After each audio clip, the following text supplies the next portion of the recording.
Hello Void! How are you? I hope you're well. The time has come once again for me to impart some art historical knowledge on you because I have an exam next weekend. I don't know whether it's the grey weather, it's been raining most of the week here in Scotland, but my body has noticed that the sun has been missing and believes it to be winter. It's kind of gone, aha, yes, winter, I know what to do, don't worry. It's time for the SAD. Got you covered. It also doesn't really help that the exam is over a month after the semester finished, and I'm very much a do it now, relax later kind of person, so I struggled to relax until the job is done. But soon it will be over and the week will be entirely mine again for the next few months until September. The last exam did go better than expected, and I do think making a video helped. So I am going to do that again today. We're going to look at my Year 2 topics. Now, I will say that the Year 2 course is designed to be slightly more complicated, but it was definitely more theoretical and looking at the history of art critique rather than art objects and art cultures like the Year 1 course was. It also felt like we covered over 20 different topics rather than the 10 to 15 I'd normally expect from a 10-week course. But let's get to it. Okay, week 1. Week 1 covered Dada and Surrealism, and I actually wrote the essay for this course on Dada, so I'm going to shoot a few quick facts about Surrealism for you instead. Surrealism encompassed many different art forms, although most of you will be familiar with it as a mode of painting, as practiced by the head honcho of Surrealism, Salvador Dali, a misogynist. But despite being mixed media, it was primarily literary and included a host of talented female writers who regularly met up and discussed the topics at hand, as well as practicing far after the style of painting had gone out of vogue. Baroness Elsa von Freytag-Loringhoven was a notable surrealist and Dadaist. During the 1970s, Surrealism saw a resurgence with a movement known as Afro-Surrealism. Here we see the imagery from Chant's manifesto of the early 20th century redeveloped to include the voices of those who had been previously outcast. Now, Dali and his male peers were pretty misogynistic, and one of the critiques of the automatism style of the Surrealists, where you just paint from your dreams and from deep within, was that they were able to express some of their less savoury opinions on humanity. Biases against minorities, sexism, ugh. So it's great to see not only that female surrealists are being celebrated nowadays, but also that the Afro-Surrealism movement of the 1970s was able to express itself. Finally, do you remember that game you played as a kid, where you'd have a sheet of paper, someone would draw the head, and then fold it over and pass it to the next person who drew a body and then fold over, and then after everyone had had a go drawing a body part, you'd unravel it to display a wonderful new character? Well, that is from the Surrealist movement. It's called the corpse game, or character game, and is perhaps one of the more charming elements of the movement. Although, of course, many of them would probably have done horrifically, racially, caricature type things. Don't do that when you play it with your friends. But this Chant's art making was very key to the Surrealist manifesto. That's why you get images such as this. Week 2. This week covered the Russian avant-garde, outsider art, and performance art. So let's have a look at outsider art, which is as problematic as it sounds. Now, a lot of the early 20th century art movements were dealing with the traumas and the horrors of the First and Second World Wars. Some of you may be aware that institutionalisation of those with mental health difficulties, as well as cognitive and physical disabilities, was also popular throughout the 18th, 19th and 20th centuries.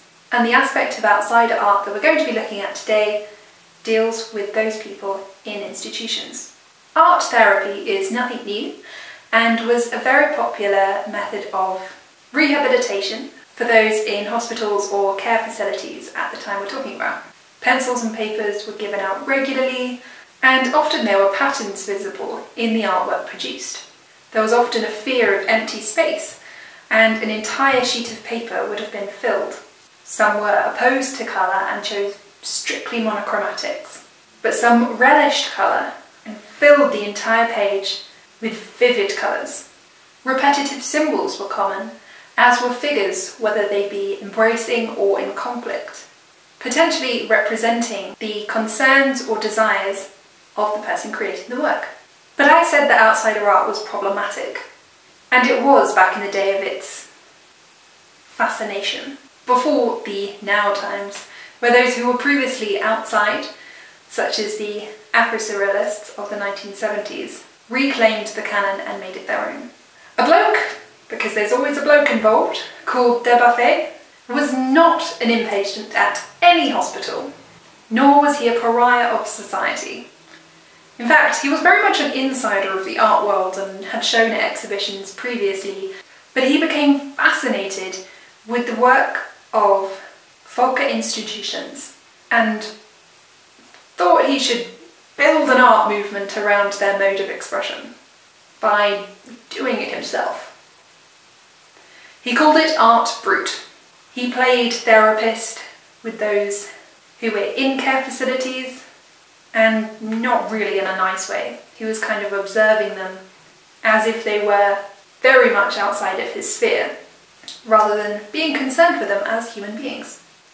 Thankfully though, with an increased amount of awareness about those with disabilities and those on the fringes of society, outsider art is being rebranded and replaced with conscious art appreciation and proper understanding of the alternative art methods of those who are suffering with long-term health difficulties. The artists are allowed to speak for themselves, and unwarranted institutionalisation is becoming less common. Week 3. Week 3 dealt with abstract expressionists, minimalist and conceptual artists, but more importantly, how they were received and interacted with critics. I said this was more theoretical. This is just the beginning. Did you know that Jackson Pollock started his early art career by being one of the many sponsored artists to paint murals for the government on public buildings? But his approach to art changed during a 1939 Picasso exhibition, where he began to reject form, line and figure. He began to paint those well-known, elongated canvases, painted without an easel. And you've probably heard someone say, "Oh, you look like a Jackson Pollock painting," when someone's covered in stuff.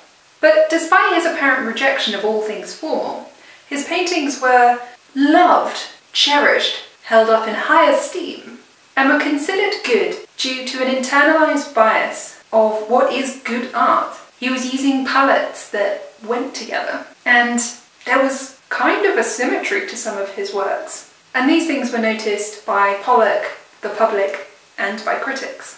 So people understood that they perhaps weren't as random as they had been intended to be. Despite an apparent deliberate randomness, these paintings still inherited formal standards of beauty, and it's something that other mid-century artists really took up arms against. So the minimalists aggressively attempted a complete rejection of formality. A revenge against the critic, if you will. They took notes from the ready-mades of the Dadaists, like that urinal, and arranged man-made machine things in galleries. Confusingly, however, they claimed to be against gestural configuration, but the objects they placed in galleries were deliberately placed, so go figure. Though not always monochromatic, the minimalists often used very simplistic patterns, which led to some critics remarking that minimalist art must mean minimalist effort. Now this did lead to the artists themselves being very proactive in asserting their intentions. They published manifestos, they wrote about why they were doing what they were doing, and this whole concept of publishing your intention led to the next movement, which is conceptual art. So the conceptual artists kind of went, well, we don't like making that kind of art, and you don't like us making this kind of art, so let's not make art at all. They argued that the concept of the art was more important than the physical object itself. So they were rejecting not only formalities of line and form and shape, but materiality. They produced the blueprints for art, and if someone chose to make them, the idea was that the object was still the work of the conceptual artist. It sounds cool in theory, but some of these things, they claim to be going so pure in art that they sound really, really smug, and it's kind of why I hate modern art. Week 4. M-A-O. It's Mao time. Ne'er was there such a figure in propaganda as Chairman Mao. Seriously, he was everywhere during his time as leader of China. His image was widely available, distributed, given out at any possible moment, spread on walls, often showing him as the rightful successor to Marx and Engels. He was shown as the man rising with the dawn and supported above the waves of time by a swathe of red flags. Tokens were made with his face on so you could carry him wherever you went, and his image was often put at family shrines. During his rule, families were often separated so that children could be brought up with Mao as their father figure, able to then do his bidding without second thought, as they were often undereducated or uneducated. But because he aimed to be the father figure of China, there are lots of images of him in the centre of a smiling crowd of young'uns. And again, these were distributed everywhere so that people knew how to view him. Interestingly, there is a strange parallel between Mao and Queen Elizabeth I of England. Bear with me. Both heavily invested in their public image, especially through the distribution of portraits. And whenever rumours started to spread of old age or frailty or illness, guess what? There'd be a new image produced of them looking young and fit and healthy, full of life and able to lead their country. I'm just saying. But all these images of Mao eventually became so widespread that after his death in 1974, they kind of became kitsch. They'd spread to America and become a novelty. And that's why we get images such as this. Yeah, the Warhol one. He got involved. Art in China has since become more individualistic post-Mao. And during the global credit crunch of the 2000s, where China established itself as a global superpower, Chinese artists began to top the lists of global best-sellers. Chinese art is still amongst the bestseller lists. I do think there is a slight trend towards the old white man again, which we don't like, but raise everyone up. Come on, not just old white men making art. Which does, I must say, bring us lovingly into week 5, feminism. A brief look, okay, brief look. We're just going to do a brief look on feminism. So you know about feminism, right? It's a politics that seeks to end the discrimination against women, the oppression of women, and end the exploitation of women. Yeah, but it's also an equality for all politics that seeks quality of life for all ethnicities, LGBTQ+ folk, those with disabilities, and literally everyone. Feminism is for everyone. It is intersectional. Feminism itself has come in many ways. The first, most notable one being suffrage. It came around again during the 1960s with the women's liberation movement and went hand in hand with the other social and civil justice movements of the time. But things kind of hit a snag in the 1990s because people kind of thought feminism was done. Like, achievement unlocked, we've done feminism, we've achieved it. And this time was thought to be the post-feminist era. But of course it wasn't. We don't live in a post-feminist world.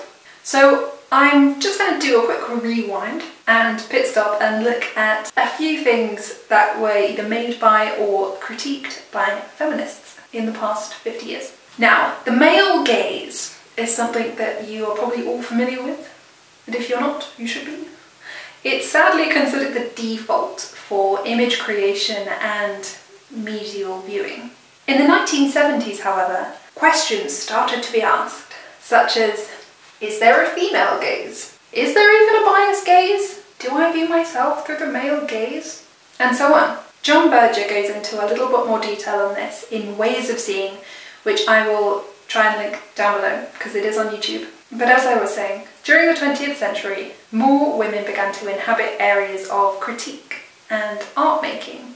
And a specific example of feminist critique of art is of Alan Jones's 1969 table hat stand chair, which was much more popular in its ladylike iteration than it was in its male. Though the artist tried to defend himself by saying he'd made it in the male form too, the fact that the female ones existed in the manner in which they did, where women were degraded even further than they already had been, embodying footstools and hat stands, reinforced the male gaze's perception of women as commodities.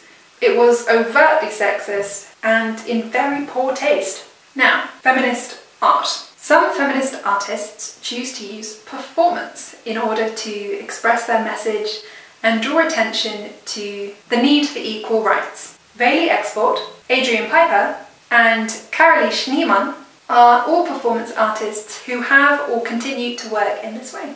It is important to note, however, that not all art made by women or female-aligned people is feminist. Some just don't like this tag being attached to this work, and that doesn't mean that they don't believe that equal rights need to be achieved. But the feminist tag is often derogatorily given to female-presenting artists' work, ignoring the talent or other messages that the artist may be trying to present. This quick-fix tag of feminism to female-presenting artists' work is actually one of the reasons why female artists' work doesn't sell as well on the art market.